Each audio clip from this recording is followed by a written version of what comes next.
They're getting some breaking news in the investigation into the disappearance of Nancy Guthrie. He checked everything twice. The route. The timing. The angle of approach. He knew which way the camera faced before he ever set foot on that street.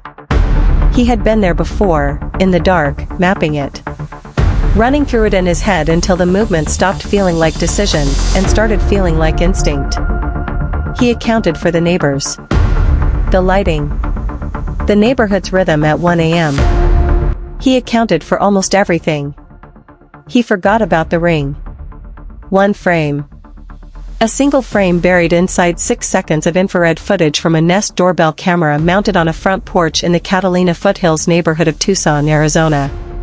Timestamp, 1:47 in the morning, February 1st, 2026. The image is grainy, washed in that flat green-gray palette that night vision produces.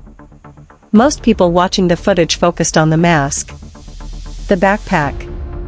The deliberate, unhesitating movement of someone who had rehearsed this exact approach. But when the FBI's forensic video unit slowed that footage down and went frame by frame, they stopped at a single moment. His right hand extending toward the lens. And underneath that black latex glove, pressing through the fabric, catching the infrared light in a way no criminal ever plans for, there is a shape. A circular indentation. The compression signature of something rigid beneath something tight. A ring. Gold band, center stone setting, pinky finger, right hand, size 9. Worn every single day. Worn to every single place. Worn on the night he walked to the front door of an 84-year-old woman's home and left behind the one piece of evidence he never once considered a liability. That ring has a receipt. That receipt has a name. This is the Nancy Guthrie case. Nancy Ellen Guthrie is not a public figure. That distinction matters more than most coverage of this case has acknowledged. She is the mother of Savannah Guthrie, co-anchor of NBC's Today Show. And that connection is what put this case on billboards across 4 states and on the front page of every major outlet in the country. But strip that away. Remove the television connection. What remains is an 84-year-old woman who spent 5 decades building a quiet life in the Sonoran Desert. Her church. Her neighborhood. Her Saturday evenings. Her routines. That is who was targeted. Not a symbol. Not a public figure. A woman with a pacemaker monitoring her heart, hearing aids she removed every night before bed, daily cardiac medication she could not skip, and a physical limitation so specific that Sheriff Chris Nanos felt it necessary to state it publicly. She could not walk 50 yards unassisted. Think about what that means to someone building a plan around her. 4 days before she vanished, Nancy turned 84. Her family was there. Dinner, mahjong, a regular Saturday evening that nobody thought to document because there was no reason to. At 9:50 p.m., her son-in-law Tomaso walked her to the garage door and watched it close. That was the last confirmed sighting. 4 hours of silence passed over that property. The Nest camera captured nothing unusual.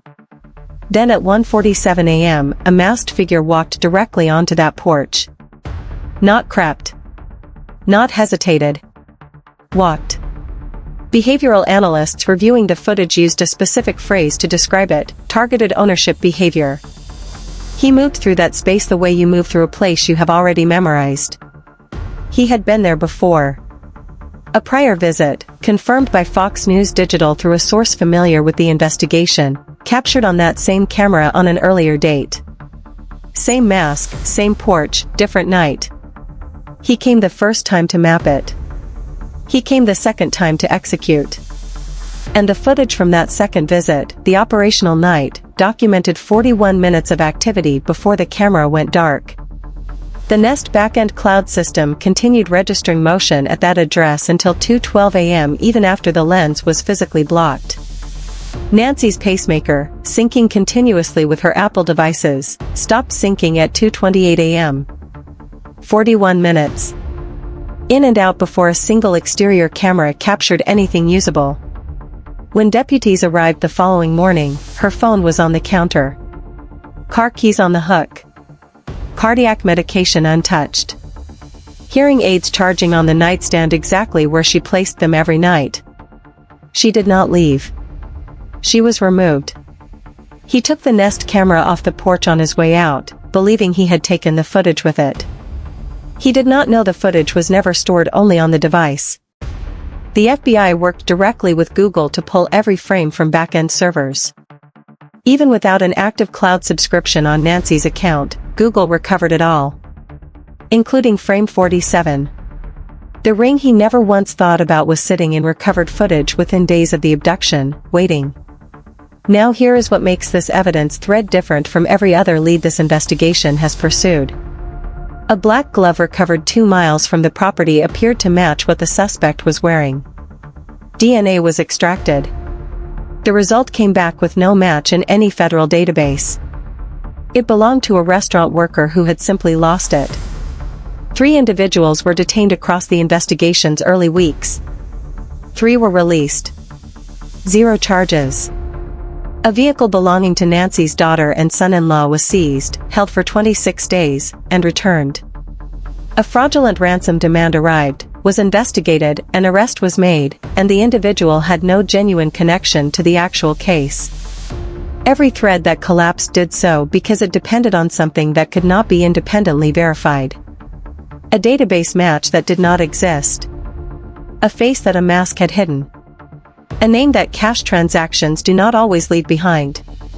The ring thread depends on none of those variables. When the FBI's forensic unit enhanced frame 47, they produced a measurable visual profile. Estimated bandwidth relative to the finger length visible in the frame. Approximate stone setting height. Probable metal color under infrared light. A size configuration consistent with a size 9 band on a male right-hand pinky finger. That specific combination is not a needle in a haystack. It is a needle in a much smaller and precisely defined pile.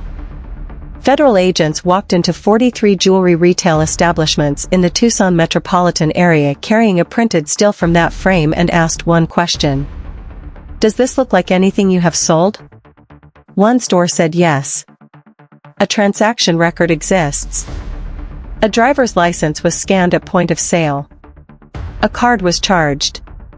A receipt was printed. These are not statistical inferences. These are documents.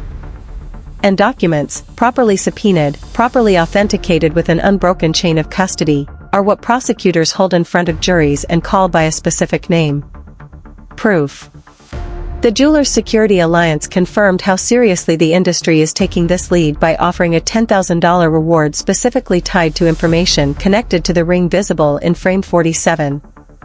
An entire industry that understands jewelry transaction records better than any outside observer looked at a single grainy camera frame and decided it was real, traceable, and worth putting money behind. 3 threads are converging now. DNA recovered from inside the property, an unknown male profile with no Cody's match, is running through genetic genealogy analysis at Parabon Nanolabs. The same methodology that identified the Golden State Killer. The Walmart backpack subpoena is in the investigative file, and those purchase records cross-referenced against the name the jewelry store has already produced create a potential documentary confirmation that operates entirely independently of any laboratory result. And the ring receipt is sitting in an evidence file next to a printed still from frame 47 with a name attached to it. Sheriff Nanos has stated publicly that he believes Nancy Guthrie is alive. The FBI is still deploying pacemaker signal detection technology across the Tucson area, equipment specifically engineered to detect the Bluetooth and radio frequency signals broadcast by an implanted cardiac monitoring device. You do not deploy that equipment to search for someone who is no longer there. He planned almost everything. He forgot the ring. The ring caught the infrared light. The FBI caught the ring. One jewelry store confirmed the transaction. And somewhere right now, more than 111 days after Nancy Guthrie was removed from her home, a man who believed he was invisible is not aware of how much distance has already closed between him and the investigators who have been building this case one document at a time. If you have any information, contact the FBI tip line at 1-800-CALL-FBI.